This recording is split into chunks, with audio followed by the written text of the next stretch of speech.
Eu sei. Provavelmente vocês estão com o saco cheio de tretas.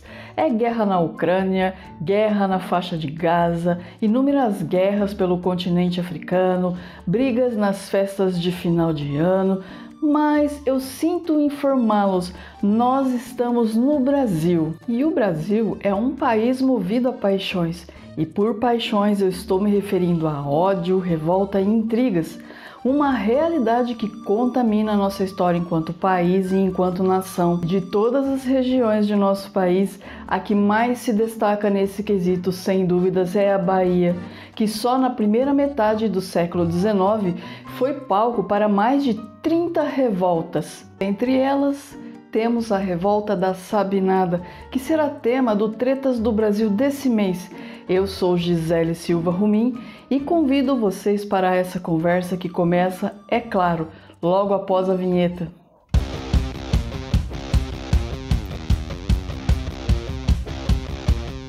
A Sabinada foi um levante armado que aconteceu na Bahia, especificamente na cidade de Salvador, entre os meses de novembro de 1837 e março de 1838, portanto, em meio ao tenebroso período regencial. Apenas recapitulando, em abril de 1831, Dom Pedro I abdica do trono do Brasil em favor de seu filho, Pedro de Alcântara, que na época tinha apenas 5 anos de idade. Impossibilitado de governar, entramos no período regencial, em que houve inúmeras revoltas deflagradas por todo o território brasileiro, principalmente em busca de mais autonomia na governança das províncias e pelas péssimas condições de vida da população em geral. No contexto histórico da Bahia nesse período, podemos afirmar que as coisas não iam muito bem. A província passava por uma intensa crise econômica em razão do declínio da economia açucareira. Além disso, havia um ponto que irritava bastante os baianos, especialmente os comerciantes e funcionários públicos, que é justamente a presença de muitos portugueses em cargos da administração da província. Havia muita reivindicação por maior participação política, e muito embora essa participação política tenha variado durante todo o período regencial, o fato é que todas as decisões que interferiam na dinâmica das províncias eram tomadas por políticos da corte no Rio de Janeiro, e os políticos da corte, em sua maioria, não tinham qualquer ligação com as demais regiões do Brasil.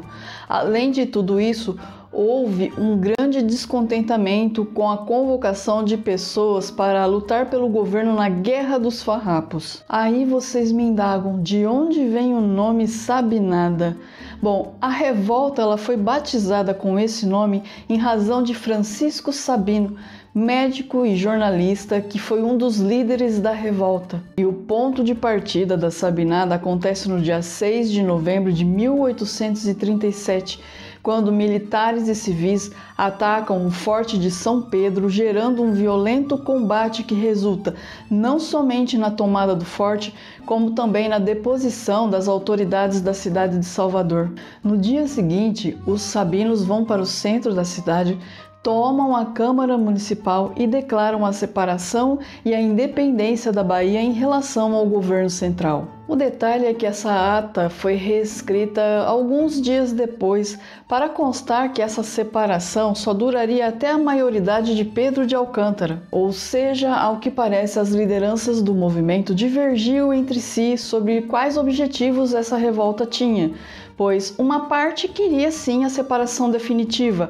a outra apenas rejeitava os regentes que governavam em nome do herdeiro do trono. E aí, pessoal, estão curtindo saber um pouco mais sobre a Sabinada? Eu espero que sim, e peço que não esqueçam de engajar esse episódio. Se estiver nos escutando via podcast, compartilhe nas redes sociais e indique a seus amigos.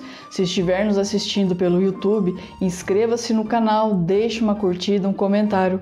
O seu engajamento é fundamental para que esse trabalho cresça. Proclamada a República da Bahia, o presidente nomeado foi Rocha Galvão, mas como ele estava exilado nos Estados Unidos, quem assume mesmo é João Carneiro, um outro líder da revolta. Tudo ia muito bem, exceto por um ponto: A Sabinada não teve adesão popular, tampouco apoio dos grandes latifundiários.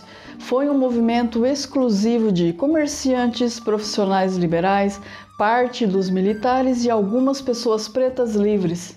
Na época da Sabinada, 78% da população de Salvador era composta de pessoas pretas e, detalhe, a maioria era de cativos trazidos diretamente da África, ou seja, haviam poucas pessoas pretas nascidas em território brasileiro. Esse ponto foi fundamental para que a rebelião malograsse, pois os líderes da rebelião ofereceram liberdade apenas aos escravizados nascidos no Brasil, caso aderissem à luta. É por isso que poucas pessoas pretas foram lutar ao lado dos sabinos.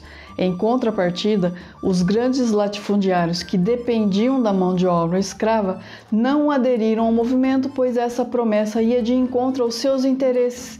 Portanto, a Sabinada é uma rebelião que já nasce fracassada. Sem apoio, os rebeldes ainda conseguiram se manter no poder por 4 meses, conquistando quartéis e tentando organizar o governo da Bahia, e enquanto isso, as tropas legalistas eram mobilizadas para um contra-ataque.